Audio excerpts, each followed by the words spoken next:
1, 2, 3. Okay, that might... Let us know if you can hear us now.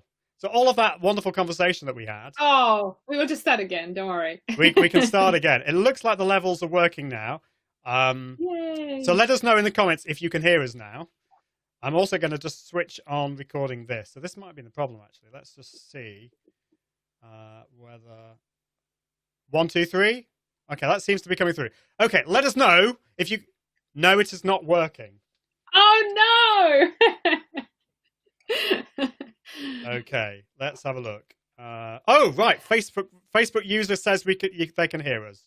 Right. So okay. I think it is working. There's obviously a delay. There's like a 10:50. This is really ironic because today we're talking about audio branding. Well, there you go. You see, it's like we're just talking about the importance of audio. And here it is. Without audio, you cannot possibly do this. So here you are. Well, there we go. Well, thank you, everyone, for persevering with us. We had a few technical problems. I'm not quite sure why that didn't happen. Everything seemed to be working, but I've just... No, do you know what Ian, I did? You need to say this was part of the plan. It was part of the plan. It was not a problem. It's part of the plan. It was part of the plan. It wasn't just me clicking a button. I changed the audio, the microphone to something else and then turned it back again, and it worked. So there we go. There we go. Anyway, so we were saying, I was asking where you were dialing in from, and you said... From lovely, not so sunny Isle of Wight today. But it is a beautiful place. A beautiful place. We've been there about 3 or 4 times, and we'd love to go back. So, and I was just saying it's actually really pretty nice in Manchester, which hardly ever happens. So there we go. So anyway, as I was saying before we had. When you couldn't hear me, I was just saying, if you're watching the replay, it's great that you're here. Thank you. Just put #replay in the comments. If you're watching live, let me know where in the world you're watching from. It would be awesome to know that. And in today's show, we've got Izabela Russell we're going to be talking about how to use awesome audio branding for your live shows. We'll talk a bit more broadly about branding, and then we're going to be diving deep into audio branding, which is sounds good. So awesome. I can see some fabulous people watching live, but we're going to get on with the main show now. So I'll see you just after this.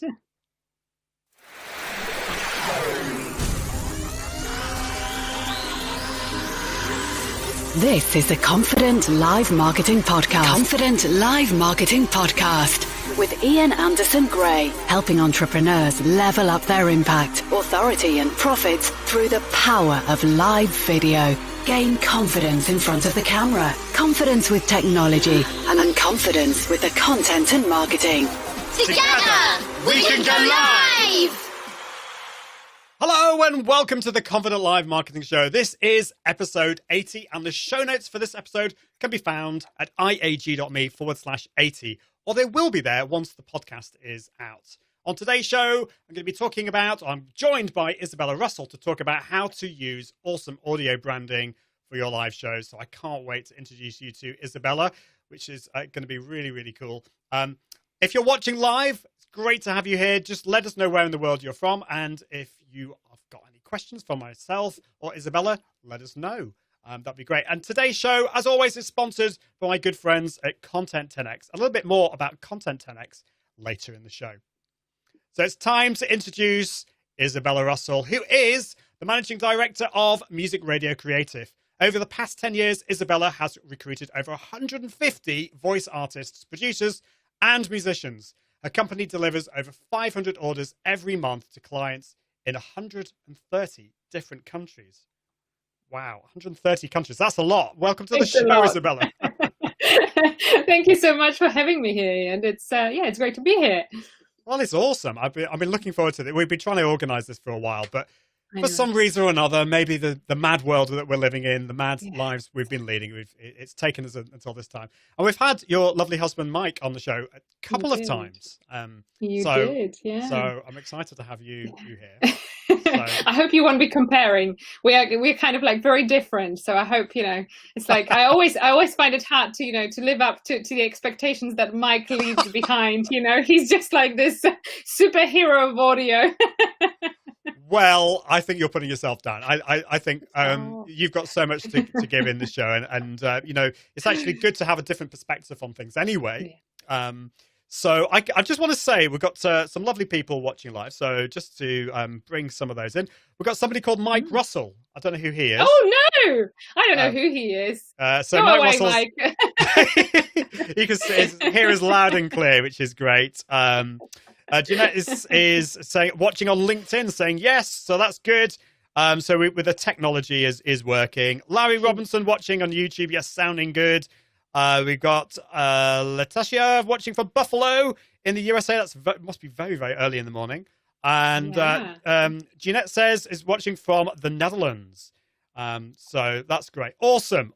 Well, keep those comments coming. If you've got any questions for myself or Izabela, that'd be great. So I always like to ask my guests on the show, those who have actually met in person, and that actually is most of my guests on the show, how we first met. Now, I remember this, but I'm just wondering if you've got any recollections of that, because I do you know, I was when we talked about it just before the show, and I was like, when on earth did we meet Ian? It just seems like such a long time. It seems like we know each other for a really, really long time. But I want to say it must be during our conferences. So it would be at New Media Europe, right? Yeah. It would have to be there. And I know you. We've connected because you applied to speak at the event, and we kind of became really good friends from there on. So yeah. Yeah, absolutely. And I remember, so this was in Manchester. This was probably 2016, 2015? The one in Manchester. Yeah, gosh. Yeah. Anyway, 2015. It would have been 2015. It would be 2015. It would, wouldn't it? Yes. And I remember the speakers party, and there was pizza and vodka involved with that. What a good combination. What can possibly go wrong? How things have changed, you know, because I don't think... my alcohol intake has gone right down, and I don't really eat so much pizza. But anyway, enough of that. So, how did you get? So obviously you're the managing director of Music Radio Creative. And for those who don't know, Music Radio Creative, I mean, do so many different things. I mean, maybe you can tell us a little bit more about it. But I mean, from my point of view, you know, you do the audio branding, you do the podcast intros and music and podcast editing for some of the really famous podcasts out there, but you probably do so many more things that I don't even know. So tell us a little bit more about how you got to what you're doing today, and tell us a little bit more about what you do. Okay.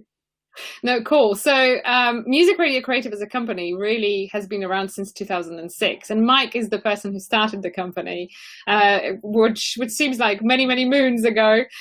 His background was completely in radio, and he started it off as this little company that was just doing audio production.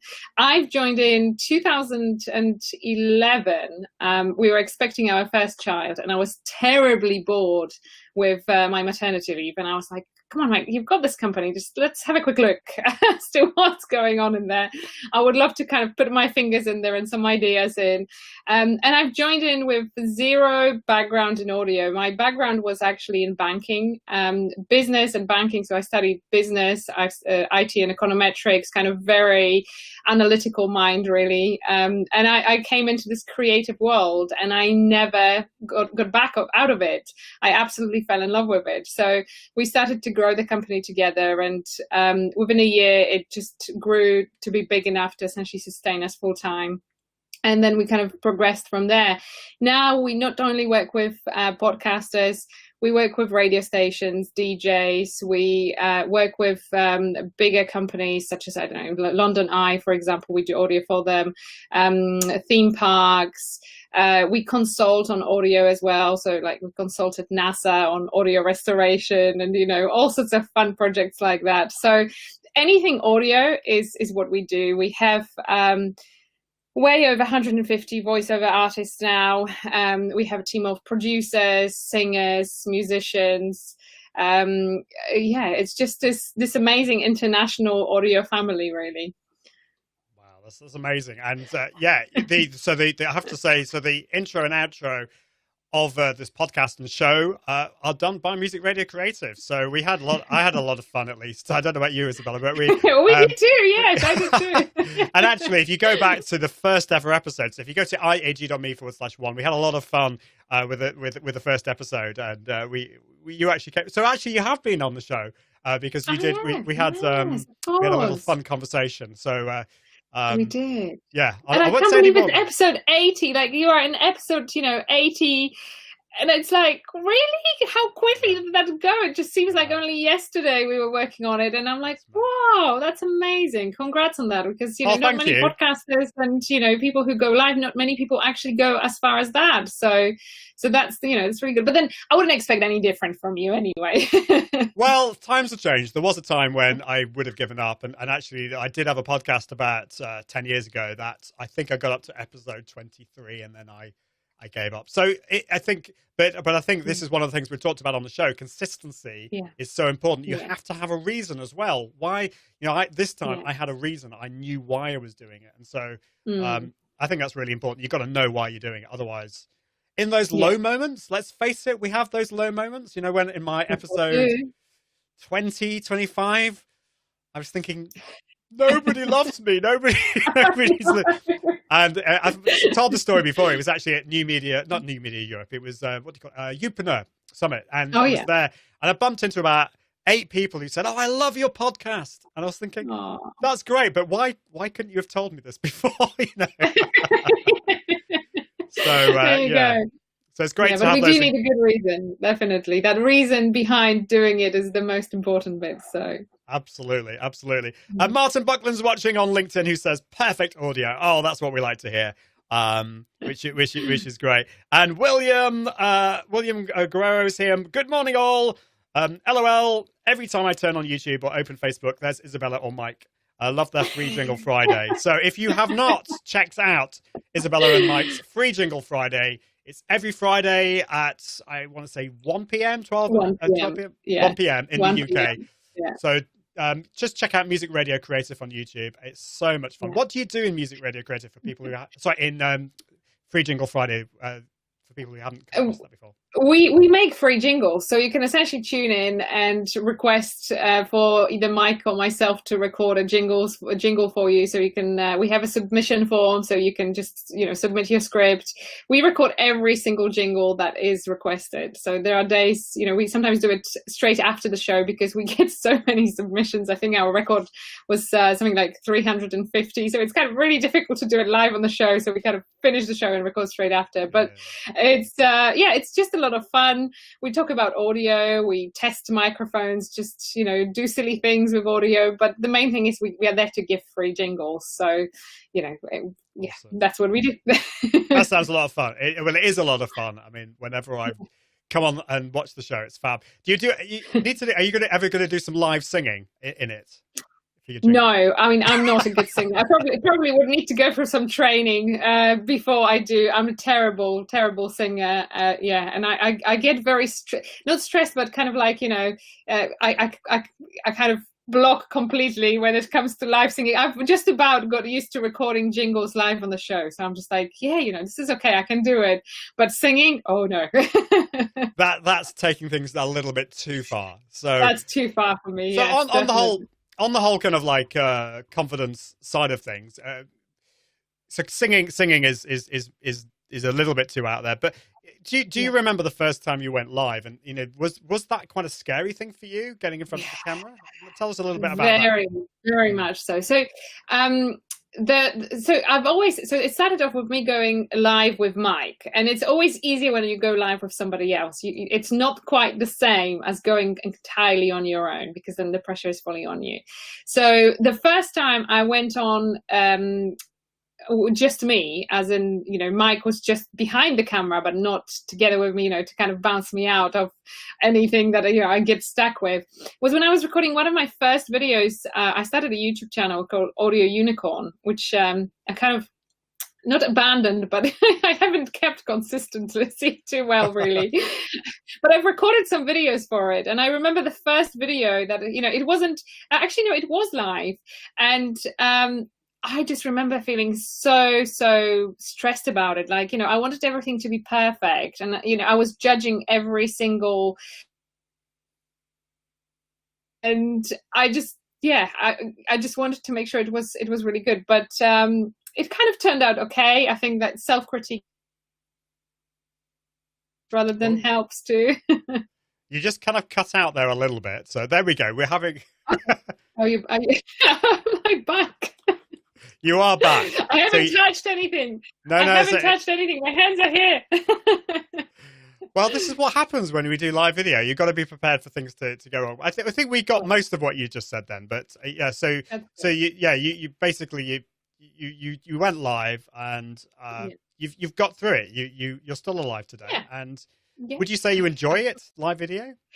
I do, and I think the more you do it, the more you enjoy it. I think that to start with, it can be quite terrifying, and then the more you do it, the better it gets each time. And I think that the fact that we do a live stream every week with Mike really has helped with my confidence in general, and just talking to camera, to people live, and just not worrying too much about the fact that things might not be entirely perfect, but actually nobody cares apart from you. So. Well, that's true. And one of the things that you said, you did want to try and make it perfect, and I don't know, would you say you are a bit of a perfectionist? I mean, I would certainly say I'm a perfectionist, but what about you? Yeah, I would say so, definitely. And I do self-judge a lot. So, I will watch back and I will be like, oh no, it's like I've looked the wrong way, or I have, said this silly thing, or it wasn't quite perfect. I mean, for not many people know this. It might not always be very obvious, but actually English is my second language. It's not my first language. So quite often I will also judge just like how I've actually said things and whether it was grammatically correct, and that's jazz. So yeah, I can go very deep into that. Well, yeah, I think we can all, many of us are perfectionists, I think, but I actually believe that live video is a great antidote to perfectionism, because it can't, you're not going to ever get it perfect, and sometimes it's just a great way to get content done, and so and just about your grasp of the English language. Quite frankly, it's better than a lot of English people. So you need to worry about that. Fabulous. Yeah, excellent. Right. Well, it's true. So branding. Let's get on to branding. Why is branding, just in general, before we get into audio branding, because I think a lot of people will be asking, what on earth is audio branding? But just generally, when you're creating, specifically when it comes to live video, why is branding so important?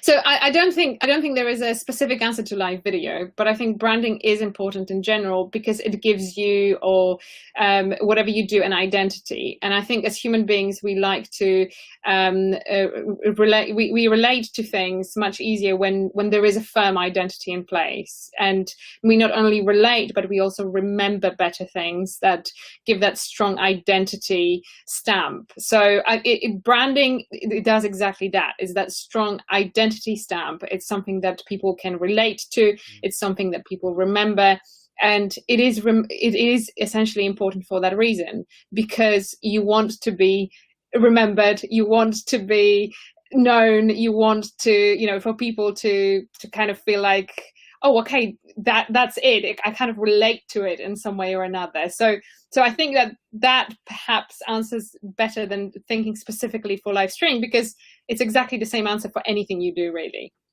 Yeah, I think you're right. And, I think the worst thing that somebody can say to you when it comes to this is, like, they could say it to you. They say, "Hi, Izabela. I really love you as a person. You're great. But what is it you do?" And exactly. They would never do that to you, of course. But I mean, for that was an issue for me for many years. People didn't really know what I was up to, what I did. And so I think you're right. That's where branding comes in. So, I mean, it could be, for example, I've got this little microphone flag. Those who are listening to the podcast won't be able to see this, but this is a little bit of branding on my microphone and things like that. So that's the visual side of things I think is really important. With music, radio, also the sign behind you, the sign behind your head. Yeah, that's part of branding too. That's the one. You need to move it to the side. It's like branding in me that says that. It's like it's got to be kind of visible. Absolutely. Well, that's a whole other topic. Backgrounds of live video, which we're going to be covering, because this is another area that I know that I need to work on. So I think a lot of us will understand what branding is in terms of it. It could include the logo, although I would say logo probably, I don't know whether you would say this, logo is not the most important thing. It's the brand identity, it's the colors, it's the look and feel, and all that kind of stuff. let's move on to audio branding. What is audio branding, and why is it so important? I mean, audio branding is essentially just another leg of branding itself. So you've got the visual aspect of things. It's just, we all we have different senses. So we see things, we hear things, we feel things. So all three elements are really important in branding in general. So audio is just part of a far bigger picture. So you can't really think of audio in isolation, because it has to. So say, for example, with you, when you have your brand, it all has to remain consistent, so you can ensure that, what looks and feels in certain way also sounds in certain way. So, and there are people who, for, very unfortunate reasons, can only hear you. They can't see you, or they may see you, but they will not hear. So this is all, that branding has to kind of talk to all the three elements at the same time. And with audio, this is the stamp you leave on somebody in their ears, so rather than just the visual, it's the ears that you are impacting. And actually, I remember reading a really interesting study. Because of all the different senses we have, some people are far more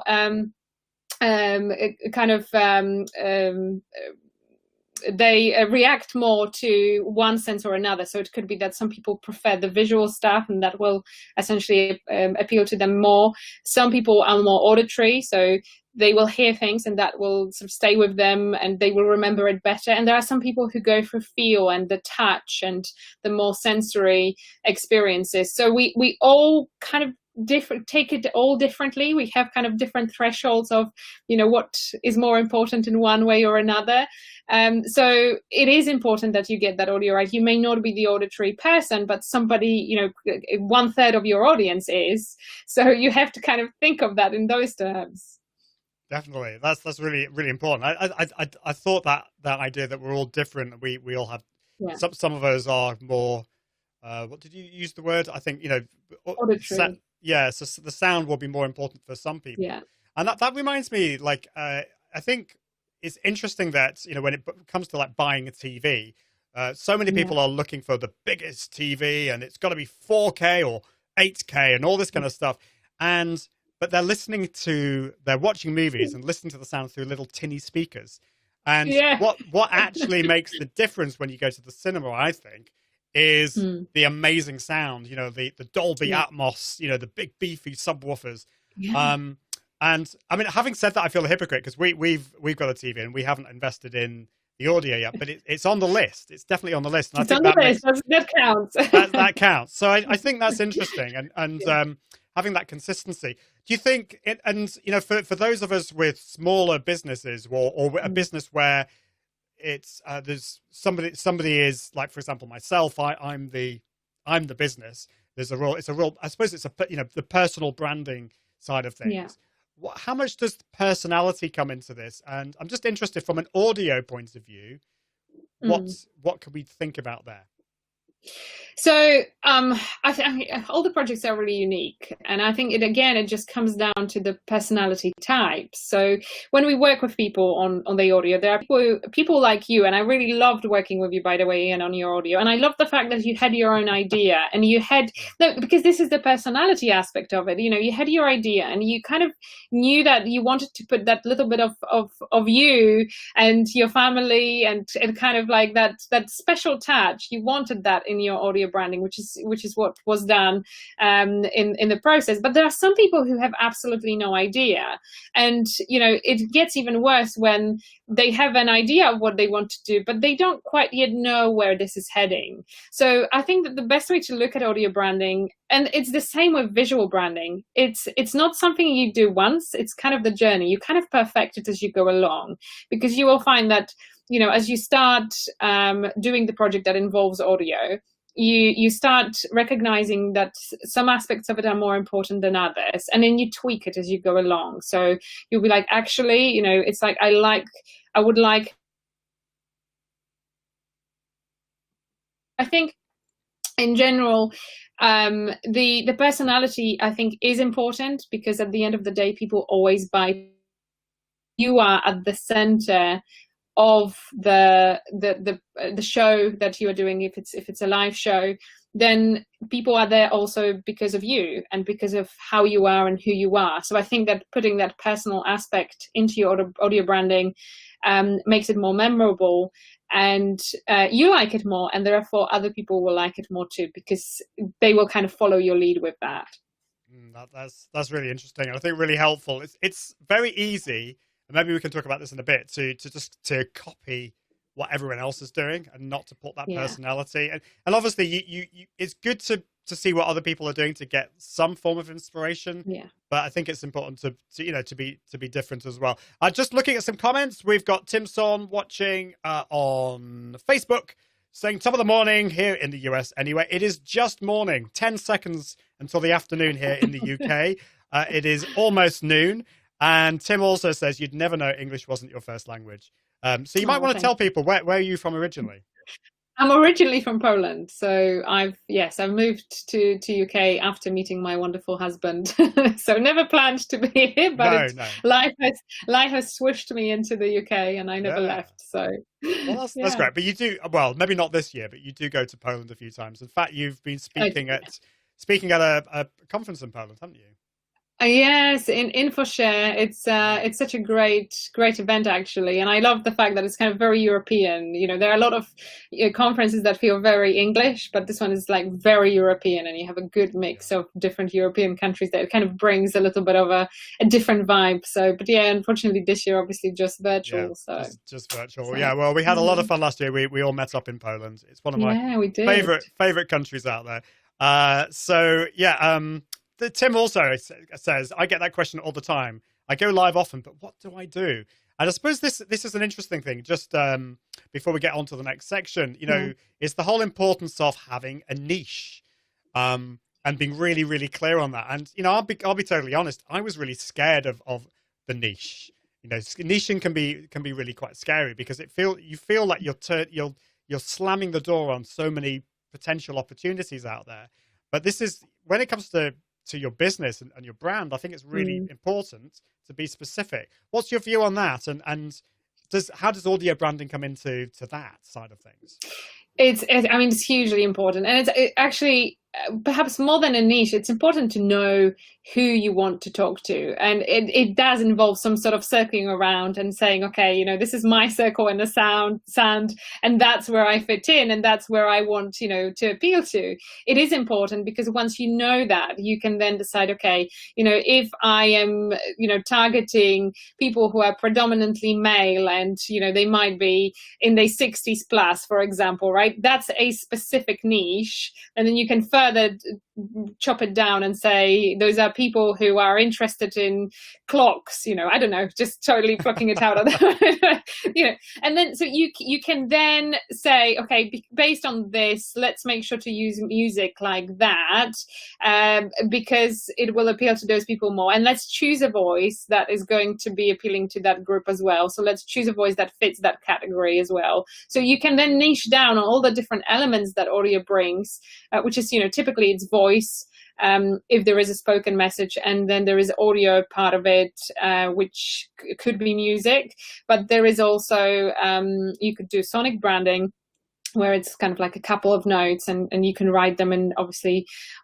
different tones, different instruments and things like that. So you can decide all of that based on the niche you are broadcasting to. So without knowing who you broadcast to, how difficult is it to actually get your audio branding right? It's just impossible, really. That's so true. So like sonic branding, the famous example would probably be the Intel one, wouldn't it? Is that the kind of thing? Yeah, or Coca-Cola and all that stuff. That's it. Yeah, just in case anyone hasn't heard of that. So I think this is so important. So one of the things that I did, and I'm so glad that I did, and it's something that I recommend that everyone does when they're thinking about a new show, I suppose whether it's a podcast or a live show, is to get a document together that lists all the reasons why you're going to do this. Who is your audience? Yeah.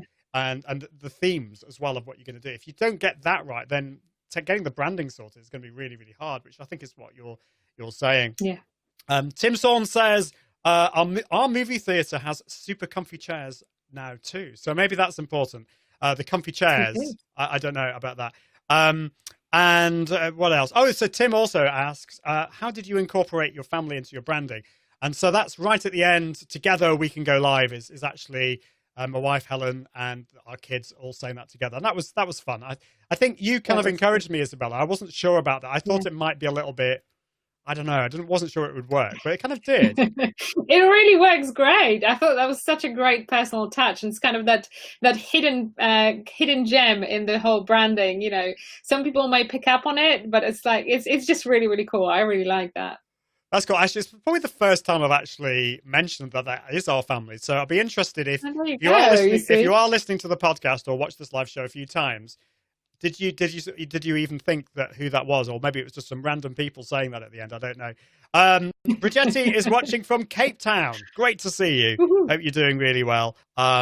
So that's awesome. Well, I want to just after my sponsor break, I want to ask you a little bit more about maybe specifically how we can get started with audio branding, some of the things, and maybe how it would be either doing it ourselves or working with companies such as yourselves, and how to actually do that. That'd be really good. But it's time to bring in my next episode, which is Content 10x. Content 10x is the complete content repurposing service for entrepreneurs. They are awesome. They are all about taking your piece of content, whether that's a live show or a podcast or a blog post, and turning it into a plethora of different content. And that's the thing, that all of that takes a lot of time. And maybe you're asking the question, how do I find different ways to create more content? But I just don't have the time to do that. Well, by creating one piece of pillar content every single week, you can then turn it into, say, into a blog post, a podcast, or into, as Amy, the founder of Content 10x, talks about, a litter of lots of video babies, whether that's on LinkedIn or other channels like Instagram. So they're a specialist content repurposing agency that will take that one live stream or blog post and turn it into all those different types of content. They've also got a new service. Amy talked about this a few weeks ago on the show, which is called LinkedIn 10x. And so if you're particularly wanting to focus on LinkedIn, if you're wanting to level things up, to engage with more people on LinkedIn, to do just to do a much better job on LinkedIn, and this is something I'm definitely interested in. LinkedIn tends to be that network that I don't always have the time to invest in, but it's so powerful. Definitely check out their service at content10x.com and look at their LinkedIn 10x service. It's awesome. So they can do this all for you. They have a full service that will show you, that will do all this for you. But if you want to learn how to do it yourself, they have so many resources on their website. They have a blog, they have a podcast, they have a book, and a toolkit. They're really smart, responsive, creative, and effective. And if you want to take the stress out of content marketing, Content 10x are the people you want to go to. So all you need to do is go to content10x.com to find out a little bit more about that. And thank you, Amy and the team, for sponsoring this show. Thank you so much. Right, it's time to get on with the rest of the show. And I'm waiting for the button to kick in. It has kicked in.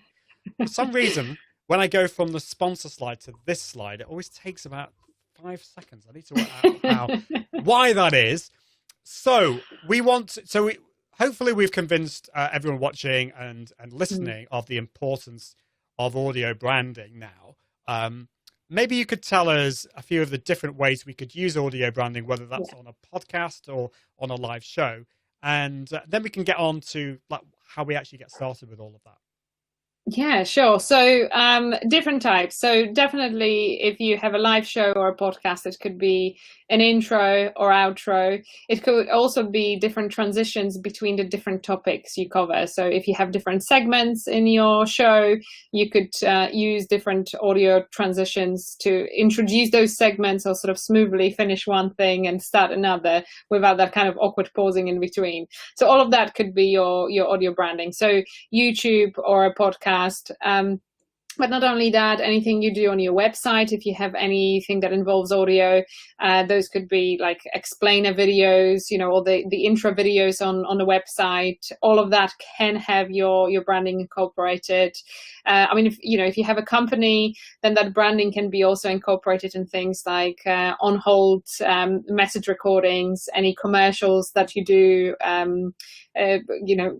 online or on a radio or anywhere else. So all of that, and it kind of spreads anywhere there. So anywhere where there is audio involved, you can add that branding into it. Does that help, Ian?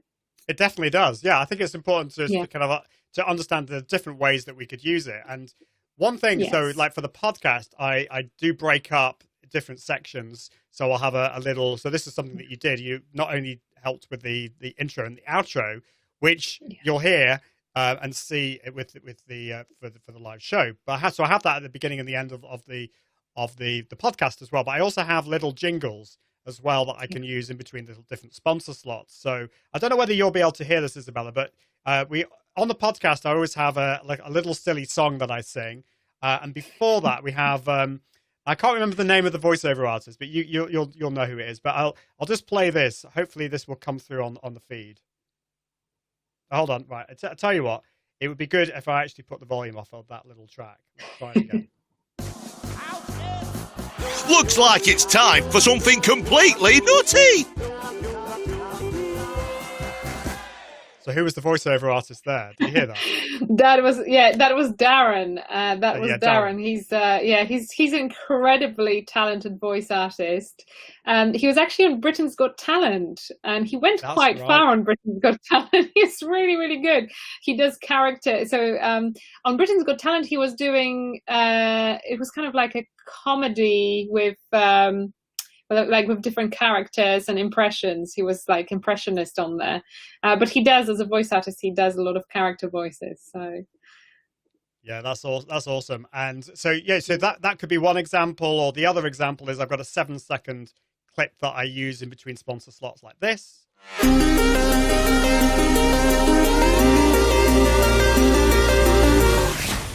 I think the thing I love about that is you've not just taken 7 seconds of the music and then just cut it out at the end. There's a little whoosh. And so I think, it's like, anyone could probably make a logo, but is it going to be any good? And so there's a lot of finesse, I think, that's involved with this.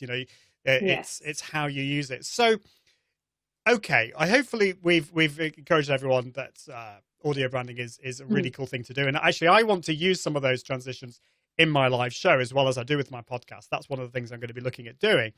How do we go about either doing this ourselves or working with, how would it be like working with Music Radio Creative to actually create this? What are the steps that we need to do in order to get started with audio branding? So I think that perhaps the best way to look at it first, so if you want to start with audio branding, and you might not be at the stage where you are quite ready to work with a company, because you may just not quite yet know where you want your branding to go. And that's actually quite common. Believe me, that's actually a lot of people are at the stage where they know they need something. They're not quite sure what it should be yet and where to start. They don't quite want to invest in full-on branding because they're like, well, what if things change in 2 months down the line as I start broadcasting my ideas might sort of take a slightly different shape or form. So the best way to really start, if you wanted to start with branding, which I always recommend because I think that it is important that you have something. Like having nothing is kind of like, I don't know, if somebody served you pancakes, but with no toppings on top, the pancakes might be really good. But if there's no topping, you kind of felt like something is missing, I think so. You kind of want the full dish, right? With lots of sprinkles and cream and maybe, the syrup, golden syrup on top and strawberries and all of that. So this is what branding is. But if you want to start somewhere, start off with finding a piece of royalty-free music track that you really like, something that really appeals to you, maybe represents part of your character, charisma, or just kind of in some way feels like it represents what you do, and start with that. And then you can always shape it into more refined branding later on, but have that little something to start with. If you wanted to go full in and work with us, so there are different ways we work. And again, it just depends on where you sit in terms of knowing what you want and how you want it done. So there are some clients who come to us and they're like, actually, I know exactly what I would like. I would like a voiceover. Here is the script. That's what I wanted to be said. So let's start working from there. So we would jump in and make suggestions as to, okay, let's use music like that, or maybe let's not use music, in some branding, it might be suitable to just not use music at all. And then we would kind of create it from there. The process is very simple.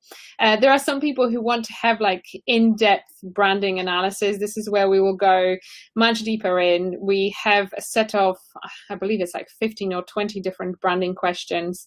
They really help us to understand who your audience is, who are we targeting, what is the product or the service that you offer, or what is your brand essentially, how you want to be perceived, and how you want people to think about you when in general listening in, what kind of feelings there should be, and all of that. So we will do like a deep branding analysis, and based on that we will come up with the scripts. We will write the scripts. If it's a podcast, it would be intro and outro and some elements in between as well.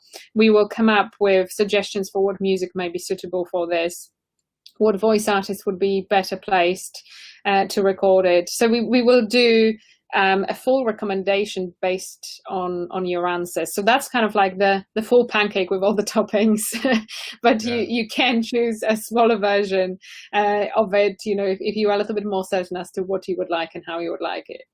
Yeah, I think that's important to talk about the different stages. But you said before, if you're just starting off, just keep it simple. Yeah. I mean, we've talked about perfectionism and overthinking, and there is that danger, I think, that this can get in the way. In a way, and I'm sure you'd agree with this, to start a live show, you don't actually need audio branding, but audio branding will definitely give it more, I don't know what the word is. What would you say? What's the word I'm looking for? Well, it's the topping on the pancakes, right? Okay, that'll do. I like that. The toppings on the pancake. Toppings on the pancake. It's like, but no, I totally agree. It's like, if it is something that's going to stop your progress, don't let it stop your progress, because at the end of the day, that's something that can be added on as you go along. So it's far more important you get started.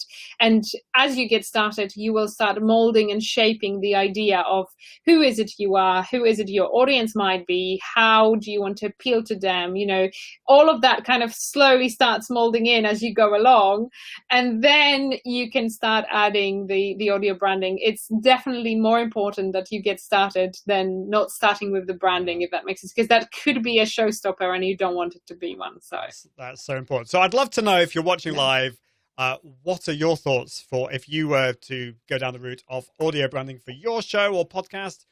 What are the things that you would be thinking about? I'd love to know about that. And music is a difficult one, because music is an amazing thing. It's an amazing gift, I suppose, but it can also be quite divisive, or people have different views on this. Some have very eclectic tastes, some have very very focused tastes, and you might be really into death metal, for example, but your audience might not be. They might be into, I don't know, classical music or something like that. So so I'm sure you've had this. You've had clients come to you and say, I really want to have this style of music. And you've kind of said, well, not sure that's going to be the best thing here. What's your view on that? Can you give us some kind of, without obviously naming anyone, any kind of like stories you could tell us? So first of all, I think that instead of thinking of a music as something as I like that style of music, I don't like that style of music, I think you have to think of a music as something that potentially can bring an emotion in us, because that's what music does. Actually, when you listen to different pieces of music, it brings very specific emotions. There's music that's uplifting and it just kind of makes you feel good and you're kind of ready to go, but there's music that's more serious, and it's like, put aside the genres of music, because all genres can do exactly the same thing. So I think instead of thinking of, I totally love the, heavy rock or metal, just think of what kind of emotion do you want your show to bring? How do you want people to feel when, listening or when tuning in? And it all has to be sort of topic relevant as well. As for examples, we've done work with some shows that cover really serious topics, like like, for example, abortion, or just like general wealth. We've worked with WHO on a show for women essentially who are giving birth in Africa, and it's a show that's educating them and kind of points them into the specific directions as to how to get help and what to look out for, and sort of based on communities. So you really have to think in those cases, like how do you want those women, in this case those women, to feel, and where do you want to direct them with those feelings? And it's kind of a very careful balance, so you kind of have to, so I would say feelings over specific genres with everything you do. That's so important. And I love the fact that you're talking about emotion first. So maybe take the whole idea of genre to one side and focus on the emotion there. Buchetti says, I agree, deciding on branding is not easy because of the risk of excluding opportunities. Great point. So that's back to our all on talking about niching. And also says, excellent points to consider the emotion you want to trigger. And so, I mean, what I was thinking about when I was choosing the music, I've got a very eclectic taste. I mean, obviously, I talk about this a lot on the show. I trained as a classical singer, but I didn't feel like a big, kind of operatic or symphonic thing would work. But I quite like trance music. But then I thought, well, trance music might be a bit too hardcore. So I tried. So one of the things I asked, you to help me with, Izabela, was, can we find something that is not too hardcore, but something that would be fun. I didn't want something that was too happy. I wanted it to be something that's slightly different out there. So it was. I wanted it to sound professional and fun. And I think we ended up with something quite nice. I mean, how long I'll continue with that, I don't know. And that's an interesting point. How long do you then, once you sort out your audio branding, is that it for life? Or, I mean, how can you change it, tweak it over time? It's not something you lock into, like, a mortgage on a house or something like that. You can update it. And I always encourage people to kind of transform it as you go along, because your show will transform, and kind of make sure your branding transforms with it. And it's just very similar to visual branding. If you think about, how general trends change in terms of different colors and, usage on the internet in general, like, think of the websites that have been created in 1996 and the colors that have been used then, and say, for example, what we have now, right? 24 years on, it's kind of a similar thing, the trends will change. Maybe, if there is music, the music may need slightly updating just to feel more current. But in general, when you make those changes, I would encourage to keep some element of familiarity along the way.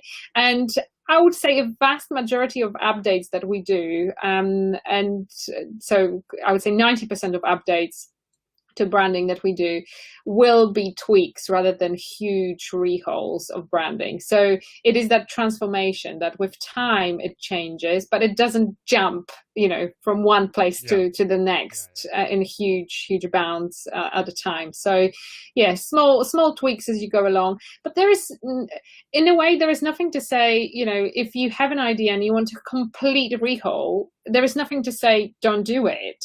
If you think that's going to benefit the show, and if you are certain that the changes you are bringing are going to be positive, then absolutely go for it. Sometimes you need that, especially when, a lot of people are pivoting into, or like choosing a more specific niche, or making huge changing to the show. Not necessarily, I'm not talking branding here, but, changing the format of the show, or deciding to make it, daily rather than once a month, and things like that. It kind of, by bringing that change to branding, you are refreshing things and also making people a little bit more curious as to, what is there to come? Is there something new I should be looking out for? So it's kind of making people more curious and creating a little bit more potential interest, in my opinion, to the show. So use this, if you plan to do the full rehaul on branding, do it at the times where you also make some other changes, so that to make that kind of more interesting for the listeners or viewers. That's awesome. They're really, really good. We're almost at the end of the show. I just had one other question to ask you. I also see that Annette McDonald is here from Down Under. Great to see you, Annette. Hope you're doing really well. We're just talking about audio branding and the importance of audio branding today. So we've talked about music and genre and the emotions that puts forward, and we've also talked about the fact that we can tweak that over time. That it's not set in stone, which is great. The thing that we haven't talked about so much are the voiceovers themselves, and and this is something that I thought a lot about. Do I go? I mean, obviously, this is an English language. One, I'm speaking in English, but I know that you work with different languages, so it's not all English. But when it comes to the accent, so I was thinking, do I choose an American accent? Do I choose a British accent? In the end, I went with British because I am British. But a lot of my audience are from other parts of the world. They're from America, from Canada, from Australia. And so I did have in my mind, do I want to tweak it? Do I want to have two different accents? Overthinking, maybe, I don't know, but what's your when it comes to that, what should we be thinking about? Wow, it's very interesting actually. Now you say that, we work with one of our clients has a podcast about wine. Okay, so they review. They do interviews with wine creators from all around the world, and they have a show that is South African, there is a show that's Australian, there's a show that's New Zealand, there is a show that's American, there is Spanish, there is like South American. They literally have, I think, like 10 different shows, and each is devoted to a different part of the world. And they have actually requested for the jingles to be made with specific voice artists based on where the show is going to be, what the show is reviewing. So if it's South African wines, then it's a South African voice. If it's French wines, there is a French voice, and so on and so on. So you can go as far as that. Some people do. Whether that's necessary, I don't think necessary is the right word here. I am a huge advocate of not overthinking it. And this is one of those things that can easily overthink. You can really overthink it. Audio and podcasting, live streaming does not generally have boundaries in terms of geographical, boundaries. We have perhaps, appeal. We can see in the stats that, okay, we have more viewers in the US or more viewers in the UK. But I think ultimately it is just bringing the show, just thinking of the whole show and thinking of it, okay, if we are in, so I'm just trying to think of what we do. Our show is a very good example for this, because we have viewers in the US, in the UK, all over Africa, all over South America, literally a huge, huge mix. And when we make jingles, we do a mix because we quite like that international aspect. If that's important to your audience and to what you do, it may be worth to bring, different voices, different accents. I'm at the moment actually trying to hugely advocate the fact that you could even use a non-native English speakers on a lot of the projects, just to highlight diversity. And again, I want to highlight this really is specific to different niches. It may not be appropriate to every niche, that idea and concept. So I think don't overthink it.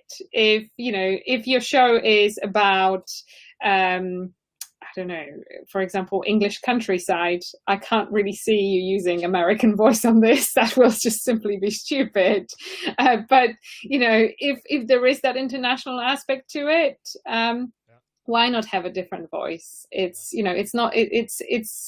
something that perhaps will put a slightly different stamp. Think of what your competition is doing. Do something different. Why not? I like that. And again, I think it probably comes down to the emotional aspects of it. Different accents can have that emotion. It's interesting in the UK, at least, they use different accents for when you speak to your bank on the phone. I mean, quite often it will be a very light Scottish accent, or there were different accents, and they've done research into this, which and particularly with sales calls, there are certain accents where you're more likely to buy from that person because of their accent. Well, actually, it's not just the accent; it's also the gender. And I really hate that statistic, but it is apparently true. But we are more likely to buy from a male than a female. So if you are selling something, it's actually you're better off using a man's voice than a female's voice. Oh my and goodness! I know, it's really, really crazy, but I think it's to do so that when that research was done, I wish I could remember the research name, but when it was done, it actually came to the fact that it just was going all the way back into our, caveman times, and the fact that, the men used to have more authority, in some countries it's still the case. Yeah. So, and that just engraved so deeply into our subconscious as human beings that even till today we will take a man's voice as more authority and more, there's more truth in it than a female's voice. I know, wow. Right? That's scary stuff. Well, there we go. Yeah, so obviously there's not just the accents, there's the, whether it's male or female voice, there's so many different things. And of course, if you go to musicradiocreative.com, you can listen to all of these, which is great. I haven't brought you on the show to be a big advert, but I'm a massive fan of what you do, and so definitely check that out. So obviously that's probably I always ask people where's the best place people can find you, and musicradiocreative.com is probably the best place. But are there any other places or anything else you'd like to share with my audience? If you would like start somewhere with branding and wanted a free jingle, just join us at a free jingle Friday. We are on every Friday at 1 p.m. Go to mrc.fm/FJF. It's mrc.fm/FJF, and you can find all the details about the show there. That's awesome. Definitely check it out. And I can also see that Martin Buckland, who is a Brit living in Canada, says people pay a lot of money for a British accent. I don't know whether that's the case with you. Do you pay your Brits more? No, but it's very interesting in America because obviously, if you go back into the 1700s, where the America, like just in general, the country was created, it was actually all the people had British accents there. And I do think that it's kind of engraved very deeply again in the kind of culture and everything else, that British accent has that authority, and it's kind of this clean, and it's like, it sets everything in the right place for them. And we have that a lot where American people are like, I want a British voice, because it's like, it's kind of that proper English, it's like, that's how it should be.